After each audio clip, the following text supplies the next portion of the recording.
Хочу рассказать про историю военного городка. В восточной части Новосибирска находится военный городок, история которого очень давняя. Вы видите здание из красного кирпича.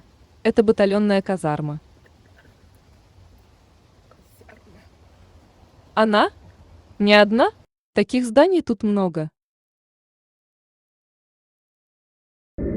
Надо немного рассказать о прошлом. В 1853-1856 годах была Крымская война. Вы знаете, что эту войну Россия проиграла? Много разных причин. Первая основная причина в несовременности войск и техники. Например, у англичан и турков были металлические пароходы, а у русских деревянные парусники. Вторая причина – солдатами становились простые крестьяне. Тогда по-другому набирали в армию. В деревнях выбирали самых сильных и крепких крестьян и отправляли их на службу на всю жизнь. Потом уменьшили срок службы до 25 лет, а позже до 20 лет. Это очень много. Крестьяне не хотели служить в армии. Но что могли делать крепостные? Офицеры были из помещиков, и они относились к солдатам как к крепостным, и за малейшую провинность жестоко наказывали их.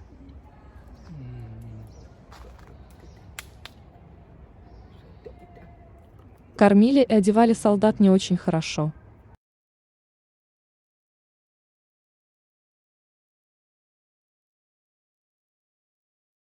Генерал-фельдмаршал Дмитрий Милютин – русский военный историк и теоретик. Военный министр с 1861 по 1881 годы. После Крымской войны в России был военным министром хороший и умный человек Дмитрий Милютин. Он понял, что нужно провести военную реформу. Милютин – последний фельдмаршал России. Он много сделал для укрепления войск и повышения боевой мощи российского государства.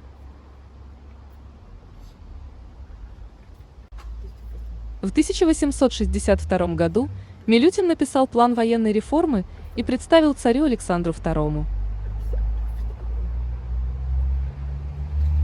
И в 1874 году была проведена военная реформа. Что изменилось? Первое. Численность действующей армии уменьшилась на 40%. Больше оставалось рабочих и крестьян на производстве. Второе. Введение всеобщей воинской повинности.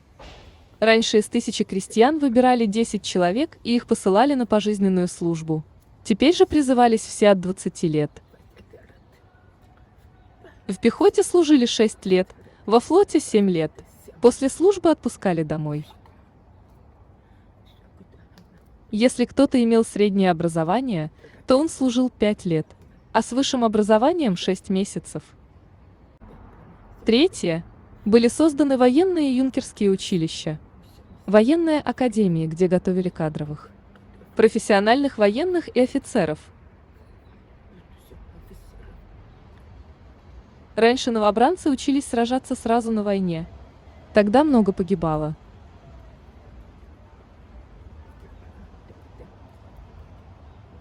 В военных училищах учили тактике военных действий.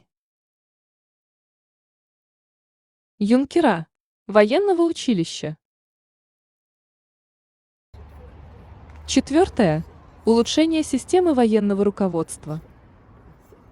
Создание главного штаба. Введение 15 военных округов. Пятое.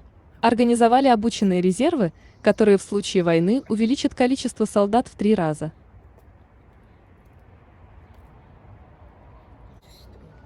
Шестое. Реконструкция военных заводов. Обновление военной техники. Перевооружение армии и флота. Седьмое. Отмена телесных наказаний. Наказание шпицрутинами отменили в 1863 году. Ввели военные суды и военную прокуратуру.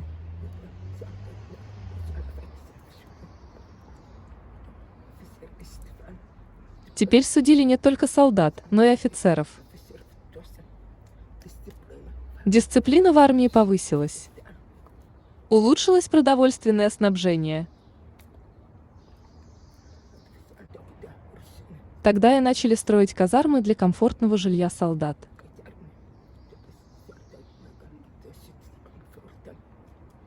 Стали строить военные дороги, железную дорогу, госпитали, где солдаты могли подлечиться, склады и другое. Было создано 15 военных округов. Среди них Западно-Сибирский военный округ. В его состав входили Томская, Тобольская, Енисейская, Иркутская губерния, Семипалатинская область. Тогда Новониколаевск входил в Томскую губернию. Тогда и началось строительство Транссибирской магистрали, которая перевозила войска из европейской части империи на Дальний Восток.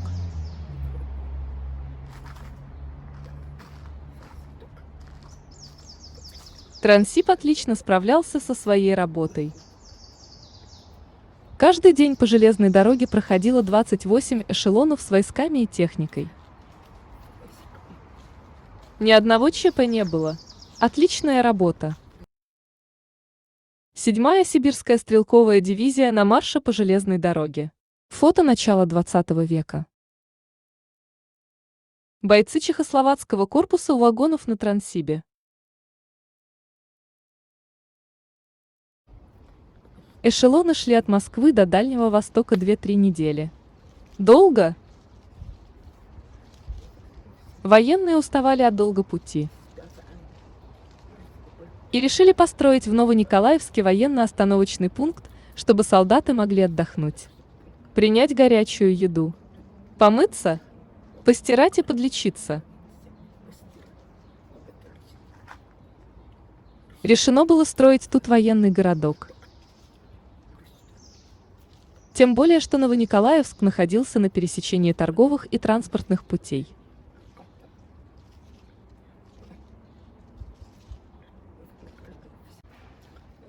Военные в Новониколаевске снимали жилье, но оно было дорогое.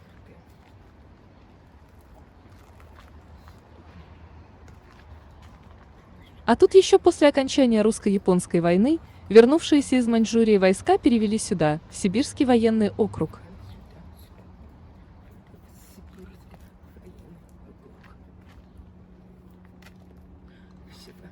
Численность войск в 1906 году составляла 20 тысяч человек.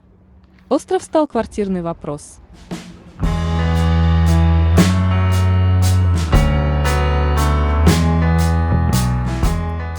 15 августа 1910 года началось строительство военного городка. На выделенные из государственной казны 5 миллионов рублей в 1910-1913 годах были построены 37 зданий. Казармы для солдат, жилые дома для офицеров, конюшни, склады, столовые, госпиталь, церковь.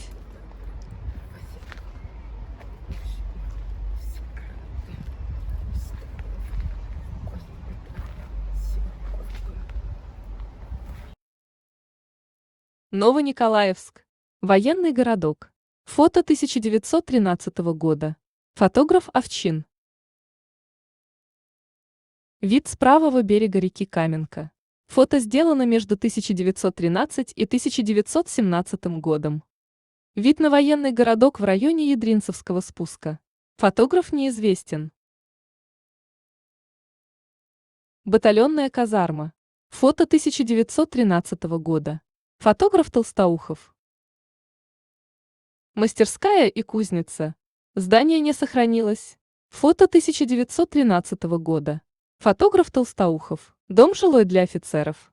Здание сохранилось на улице Тополевая, дом 23. Фото 1913 года. Фотограф Толстоухов. Здание дома для офицеров сохранилось.